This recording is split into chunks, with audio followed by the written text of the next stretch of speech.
नमस्कार, महात्मा राम सैनी, आप देख रहे हैं खबर तक न्यूज। पर में महाराणा प्रताप की मूर्ति का अनावरण। महाराणा प्रताप अदम्य शौर्य और शक्ति के प्रेरणा कुंज। महाराणा प्रताप अदम्य शौर्य और शक्ति के प्रेरणा कुंज रहे। उन्होंने मुगलों के अधीनता स्वीकार नहीं की, मातृभूमि की रक्षा के लिए अपना जीवन समर्पित कर दिया। उन्होंने घास की रोटी खाकर भी आत्मसम्मान से समझौता नहीं किया। राष्ट्र के प्रति त्याग और संघर्ष का एक महान आदर्श प्रस्तुत किया। उनकी वीरता, साहस, स्वाभिमान और राष्ट्रभक्ति आज भी लोगों को प्रेरित करती है। यह बात मेवाड़ के पूर्व राज परिवार के सदस्य डॉक्टर लक्ष्य राज सिंह मेवाड़ ने पर मारवाड़ में महाराणा प्रताप की मूर्ति के अनावरण समारोह में कही। उन्होंने कहा कि महाराणा प्रताप की खुददारी भारत माता की पूंजी है। ये वो धरती है जहाँ कभी चेतक की तापे गूंजी है। राजस्थान सरकार के कैबिनेट मंत्री अविनाश गहलोत ने कहा कि राजस्थान की आस्था और विश्वास, शौर्य एवं शक्ति, बहादुरी और साहस, राष्ट्रभक्ति और स्वाभिमान की वीर भूमि है। महाराणा प्रताप वीर एवं साहसिक योद्धा एवं सच्चे भारतीय महानायक रहे हैं। इस दौरान सोजत विधायक शोभा चौहान, पूर्व विधायक मकराना रूपाराम मुरावतिया, भीम विधायक हरि सिंह रावत, रायपुर प्रधान कमला चौहान, रायपुर उपखंड अधिकारी सुमित्रा विश्नोई, थाना प्रभारी राज दीपेंद्र सिंह, समाज सेवी चेतन सिंह गहलोत, भाजपा नेता मोतीलाल बागड़ी, बाबूलाल गुज्जर सहित ग्रामवासी मौजूद रहे। गुंजे प्रताप के जयकारे। इस दौरान भजन गायक छोटू सिंह रावणा ने राणा थारी डकार सुनने, अकबर दूरजो जाए, हल्दी घाटी रंगी खूनसू, नाड़ू बहतो जाए, चाली मेवाड़ी तलवार बह गया, खुनारा खंगाल, राणा सुनतोई जाजोजी, लक्ष्य राज का लक्ष्य अटल है सहित अन्य गीत प्रस्तुत किए। इस दौरान रावणा राजपूत समाज ने डॉक्टर लक्ष्य राज सिंह मेवाड़ को Haifa hero major Dalpat Singh Shekhawat की तस्वीर भेंट की। इस दौरान समाज अध्यक्ष राजेंद्र सिंह चौहान, हिम्मत सिंह साकला, नयन सिंह सोलंकी, भगवत कंवर व राकेश सिंह, पुष्पेंद्र सिंह, महेंद्र सिंह चौहान लोग मौजूद रहे। देखिए हमारी विशेष रिपोर्ट। जोरदार ताली बजा के स्वागत कर दीजिए। तालियों की गड़गड़ाहट होनी चाहिए क्योंकि 77वें श्री एकलिंगी दीवान श्री जी हुजूर डॉक्टर लक्ष्य राज सिंह जी मेवाड़ हम आपको संबोधित करने जा रहे हैं। इससे बड़ी खुशी और कुछ नहीं हो सकती। आदरणीय लक्ष्य राज सिंह जी सर। देखिए, ऐसे नहीं बोलेंगे, थोड़ा सा एक बार लगना चाहिए कि आप लोग सुनना चाहते हैं। हाँ, चंदन सिंह जी आप बुलवाएंगे इनको। देखिए, पहले तो थोड़ा सामने से व्यवस्था बना ले थोड़ी सी, और मेरे फोटोग्राफर भैया से निवेदन है कि ऐसा एंगल बनाएं कि सभी को इनके दर्शन हो और आपको सबके दर्शन हो। बस इतनी व्यवस्था बना दें। तो एक बार पूरी भर की जनता एकलिंगनाथ दीवान श्री जी हजूर डॉक्टर लक्ष्य राज सिंह जी मेवाड़ को सुनने के लिए तैयार है ना? हाथ खड़े करके बता, तैयार है ना? क्योंकि रणभेरी के बजते ही सीमा की निशा बदल जाती है। रणभेरी के बजते ही सीमा की दिशा बदल जाती है और हाथ पीले होते ही दुल्हन की दिशा बदल जाती है। और जब जब भी बोलते हैं श्री जी हजूर माइक्रोफोन पर, ऐसे लगता है कि महाराणा प्रताप की वीरता इनके अंदर नजर आ जाती है। महाराणा प्रताप की वीरता आपके भीतर नजर आ जाती है। जोरदार तालियों के साथ बोले महाराणा प्रताप की। आंधी तूफानों में मेवाड़ ने कभी रुकना नहीं सीखा, लाखों नंगी तलवारों के सामने झुकना नहीं सीखा। शीश कटने के बाद भी धड़ यहां लड़ा करते, मेवाड़ ने कभी बिकना नहीं सीखा। जोरदार ताली बजा के स्वागत करें भाई साहब। पहले सम्मानित मंच को मैं नमन करता हूं। आदरणीय मंत्री महोदय, मेरे से कुछ ही वर्ष जो हैं वो आप बड़े हैं, पर बड़ा होता है तो नहीं तो मैंने पूरी जो है वो इनसे जांच करवाई बाकायदा, तो इन्होंने कहा नहीं कुछ अच्छा। पर आज आपने जो स्नेह दिखाया है, सब अन्य विधायकगण, सभी अपने प्रशासन से उपस्थित सभी अतिथिगण और यहाँ पर जो मेरा उपस्थित परिवार है, आपको मेवाड़ जो है वो नमन करता है, प्रणाम करता है, राम राम करता है। चंदन सिंह जी ने बड़े भावुकता के अंदर एक बात बोल दी कि भाई हमारे महंगे मेहमान आए। मैं एक बात आप लोगों के अंदर दुरुस्त कर देना चाहता हूं कि मैं मेहमान की हैसियत से बिल्कुल भी नहीं आया हूं। मैं एक परिवार के सदस्य के नाते आया हूं।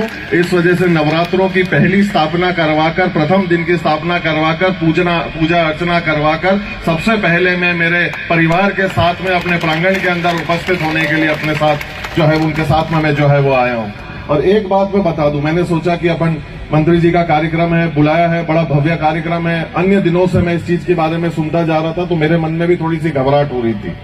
पर आज जब यहाँ पर मैं आप लोगों के बीच के अंदर उपस्थिति दर्ज करवाता हूँ, मंत्री जी के सानिध्य के साथ में, उनकी उपस्थिति के साथ में और सहयोग से जब मैं यहाँ पर उपस्थिति दर्ज कराता हूँ, तो एक भाव मुझे महसूस होता है, और वो भाव मुझे ये महसूस होता है कि मैं उदयपुर में ही अपने घर के अंदर, अपने प्रांगण में, अपनी परिवार के साथ में, अन्य परिवार के जनों के साथ में बैठा हुआ हूँ और उत्सव का जो है वो मैं आनंद ले रहा हूँ। और घर के बड़े बुजुर्ग, अपने महिलाएं, बच्चे सभी जो हैं वो मौजूद हैं। चाहे 2 घंटे पहले के सफर के अंदर जो मेरा माहौल था और अभी का जो माहौल है, एक क्षण मुझे ऐसा नहीं लगता कि मैं मेरे घर के अंदर नहीं हूं या अपनी मां की आगोश में या गोद में नहीं बैठा हूं। एक बात मैं स्पष्ट कर दूं, अकड़ जो होती है वो मुर्दा लोगों के अंदर होती है, जिंदा लोगों के अंदर विनम्रता होनी चाहिए। आज हम लोग इतना भव्य कार्यक्रम करने के लिए आए हैं और एक बात तो आज मंत्री जी ने सिद्ध कर दी। हालांकि हम लोग जब आप लोगों के स्थान पर जो विराजे हुए लोग होते हैं, जबान देते हैं, तो हमने सोचा दे दी, कह दिया, बड़े लोग हैं, भूल सकते हैं, पर आलोचना करने के लिए हम लोग पीछे नहीं रहते, छाती ठोक के करते हैं। तो उसी प्रकार से अच्छी बात को भी जन जन तक पहुंचाने का हमारा लोगों का दायित्व बनता है। आपने मुझे फोन कर ये कहा और आदेश दिया कि मैं अपने बर क्षेत्र के अंदर जो है वो मैं महाराणा प्रताप की भव्य प्रतिमा लगाना चाहता हूं और उसके लिए मैं आपको बुलाना चाहता हूं और मैं चाहता हूं कि आप पधारें और उसका अनावरण करें। तो मैंने कहा आपका आदेश, आपका हुक्म सर आंखों पे। थोड़े दिन बीत गए तो फिर मेरे को लगा कि साहब भूल गए होंगे, और नवरात्रों के चालू होने से पहले ही मेरे पास में फोन आया कि अगर आपको याद हो तो मैंने आपको बात कही। तो मैंने कहा कि शायद उस मूर्ति का तो अनावरण हो गया। तो बोला कि फिर आपको मेरी बात याद नहीं रही कि उसका अनावरण आपको करना है। मैं आपके जबान की जो है वो मैं कदर करता हूं, दाद देता हूं, इस मोहब्बत का, इस अपनत्व का जो है, और खास तौर पे आप लोगों ने भी जो यहाँ पर प्यार दिया उसके लिए मैं आप लोगों का कृतज्ञ हूं, आभारी हूं और बहुत बहुत धन्यवाद ज्ञापित करता हूं। और इन प्रतिमाओं को लगाने का कारण क्या है? लोग अक्सर पूछते हैं कि मूर्ति लगाई दीदी अब कई रहेगा, अनु कई करनो वह चौराया पे है। आज जो आपा किताबा ने छोड़ दी दो है नहीं, वंडो परिणाम आपने भुगतना पड़ जाओ। अंडे वास्ते ये मूर्तियां जरूरी है।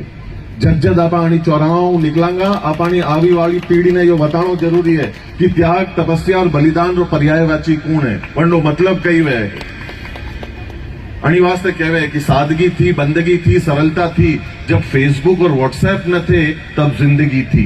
ये जिंदगी हमारे को वापस इस प्रतिमा से मिलती है।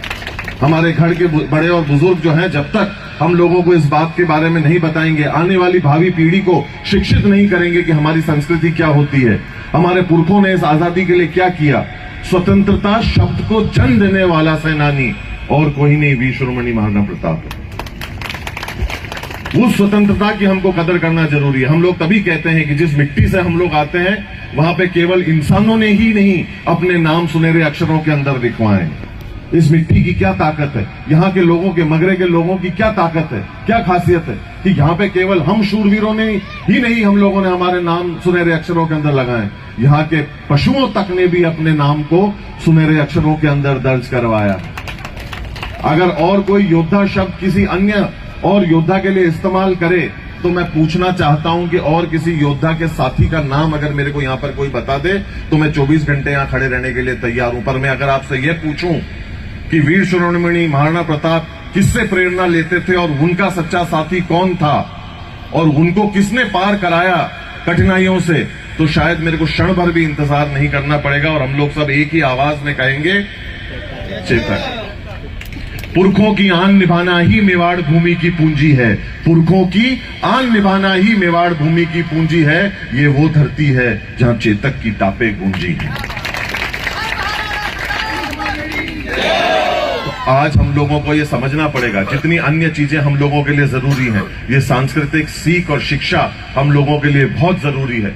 जब जब हम लोग यहां से निकलें, इस चौराहे से निकलें, जब जब हम इस वीर प्रतिमा को यहां पर उपस्थित देखें, हम लोगों का दायित्व बनता है कि हम इसके सामने से नमन करते हुए आगे जाएं। हम हमारी भावी पीढ़ी को जो है वो शिक्षित करें कि हम लोगों के पूर्वजों ने क्या बलिदान दिया है। तब जब हम इस आजादी का जो है वो आनंद लेते हैं, लुत्फ लेते हैं और काम करते हैं, और वो हमको मिलेगा शिक्षा से। कहीं ना कहीं हमको इस बात को समझने की आवश्यकता है कि 19वीं शताब्दी ब्रिटेन की थी, 20वीं शताब्दी अमेरिका की है, 21वीं शताब्दी भारत देश की होगी और उसका रास्ता हमारी संस्कृति से होकर गुजरता है।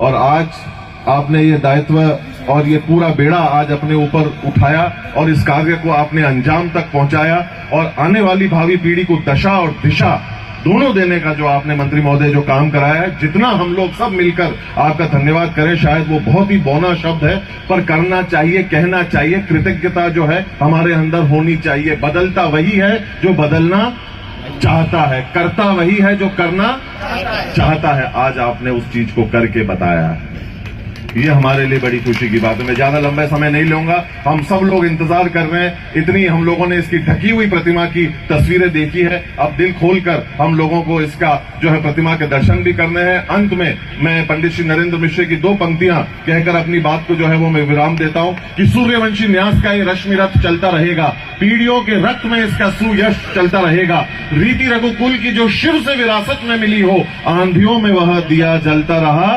जलता रहेगा। बहुत बहुत शुक्रिया, बहुत बहुत धन्यवाद। सत नमन, नमस्कार। कहते हैं कि जमीन पर बैठकर क्यों आसमान